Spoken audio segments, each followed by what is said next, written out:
नमस्कार, जनशोध न्यूज़ में आपका स्वागत है। मैं प्रदीप तिवारी।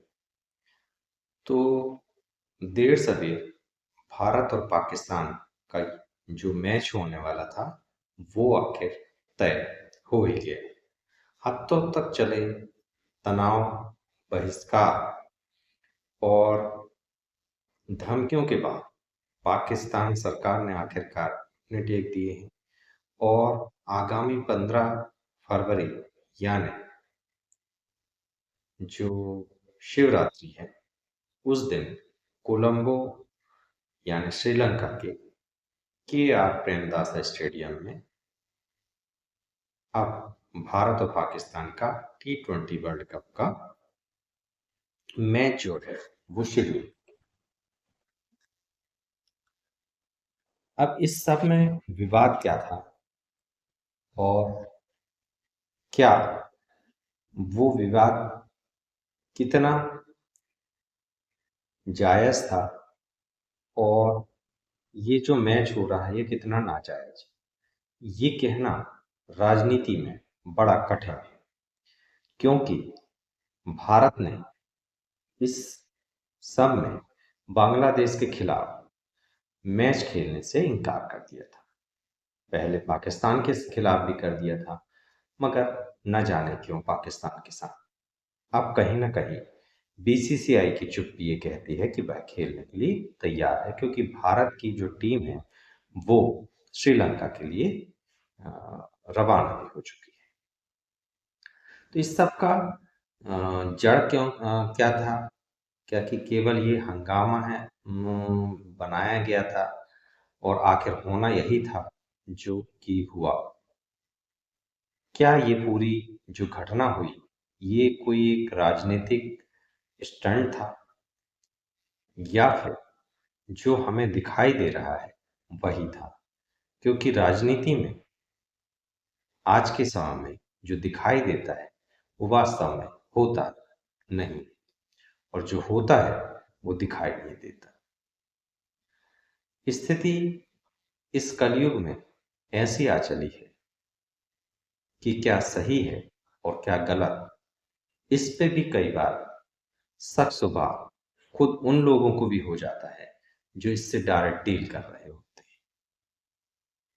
जी हाँ, मैं बात कर रहा हूँ उन्हीं लोगों की जो इस मैच के पूरे गणित से जुड़े हुए। आपको शायद ये जानकर आश्चर्य भी हो कि कुछ लोगों को ये पहले से तय था, पता था कि भारत और पाकिस्तान का मैच तय है, होना है। बस ये एक माहौल बनाया जा रहा है और एक राजनीतिक घटनाक्रम बनाया जा रहा है, जिसके बाद आखिर अंतुगत्वा होना वही है जो कि हुआ।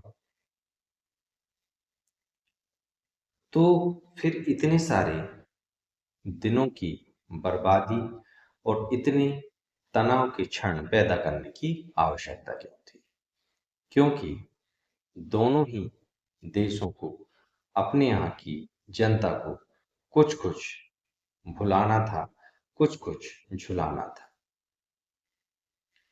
भुलाना उन्हें अपने यहाँ के लोगों की शहादत थी और झुलाना उन्हें इस तरीके के उत्साह था और ये बताना था कि अमुक अमुक कारणों से पाकिस्तान की जीत हुई, अमुक अमुक कारणों से भारत की जीत हुई। बात करते हैं इस पूरे विवाद की जड़ के विषय में। आप सब अवेयर ही हैं, आपको मालूम है कि बांग्लादेश क्रिकेट जो बांग्लादेश ने सुरक्षा कारणों से हवाला देते हुए जो अपने मैच में भारत से श्रीलंका शिफ्ट करने की बात की थी, जिसे आईसीसी ने खारिज कर दिया था, जिसकी वजह से बांग्लादेश की जगह में स्कॉटलैंड को टूर्नामेंट में शामिल किया गया। यहीं से पूरी कहानी चालू होगी। इस फैसले के विरोध में शहबाज शरीफ ने दोस्त बांग्लादेश के समर्थन में भारत के खिलाफ मैच का बहिष्कार कर दिया। पाकिस्तान के क्रिकेट बोर्ड पीसीबी ने आईसीसी के सामने कई शर्तें रखी, जिसमें एक प्रमुख शर्त ये थी कि आईसीसी ने सभी जो मांगे हैं उन्हें खारिज कर दी। उसमें एक प्रमुख कारण जो था, आईसीसी राजस्व में बड़ा हिस्सा की मांग भी थी। बहुत दिन तक पाकिस्तान दबाव बनाते रहा, तरह तरह की चालें चलता रहा। अंत में उसे यू टर्न लेना पड़ा, जिसके भी कई प्रमुख कारण थे, जिसमें से 3 प्रमुख कारण था। एक तो आईसीसी का कड़ा रुख। आईसीसी ने पाकिस्तान की सभी शर्तों को सिरे से खारिज कर दिया था, और अगर वो ऐसा पाकिस्तान यानी मैच नहीं खेलता है तो उस पर भारी जुर्माना और अंतर्राष्ट्रीय क्रिकेट से बैन करने का बात कही दी थी। वहीं दूसरी ओर आर्थिक दबाव भी पाकिस्तान के ऊपर था। भारत पाकिस्तान में दुनिया का सबसे ज्यादा कमाई वाला मुकाबला होता है, जिसकी वजह से ब्रॉडकास्टर प्रायोजकों के ऊपर भी भारी दबाव था कि यह मैच किसी भी कीमत पर रद्द ना हो। पाकिस्तान के ऊपर भी दबाव था। अब इसमें एक और तीसरा कारण जुड़ता है, हालांकि ये कहीं ना कहीं एक राजनीतिक स्टंट भी कहा जा सकता है। मित्र देशों का दबाव। राष्ट्रपति जो श्रीलंका के हैं और बांग्लादेश क्रिकेट बोर्ड ने खुद पाकिस्तान से अनुरोध किया कि वो अपनी जीत खेल के हित में छोड़ दें, जबकि खुद बांग्लादेश ने ऐसा नहीं किया।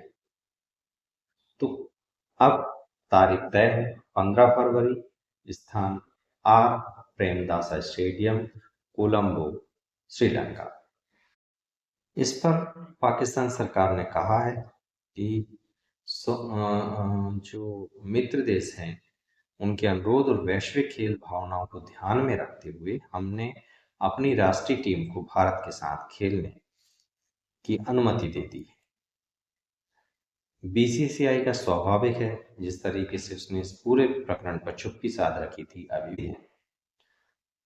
भविष्य में सभी देशों को टूर्नामेंट के नियमों का पालन करना होगा, ये स्पष्ट कर दिया है। भारतीय टीम पहले ही श्रीलंका के लिए रवाना हो चुकी है, जैसा कि इस खेल अंत। आप इस सारे मुद्दे पर क्या रुख रखते हैं? आप अगर कमेंट करके बताएंगे तो हमें अच्छा लगेगा, और हमें भी पता चलेगा कि हम इस पूरे घटनाक्रम के पीछे जो राजनीति देख रहे हैं, क्या वाकई में कोई राजनीति है भी या नहीं। क्योंकि इन सारे घटनाक्रम को अगर आप बिंदु दर बिंदु, बॉक्स दस बॉक्स जोड़ते हैं, कहीं ना कहीं आपको स्पष्ट हो जाएगा कि ये पूरा घटनाक्रम एक राजनीतिक घटनाक्रम का हिस्सा है, जिसे हम और आप अपनी इन नन्ही आंखों से देख नहीं पा रहे।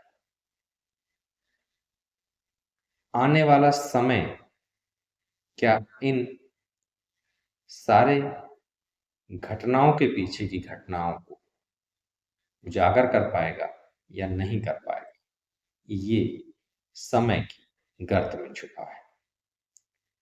मगर अगर ये राजनीति है तो इससे निंदनीय राजनीति कोई हो नहीं सकती। इन सब पर हमारी रहेगी पैनी नजर, बेखौफ पत्रकारिता, और बुलंद आवाज को चुनना चाहते हैं तो लाइक और सब्सक्राइब करना नहीं भूलिएगा। देखते रहिए जनसूर।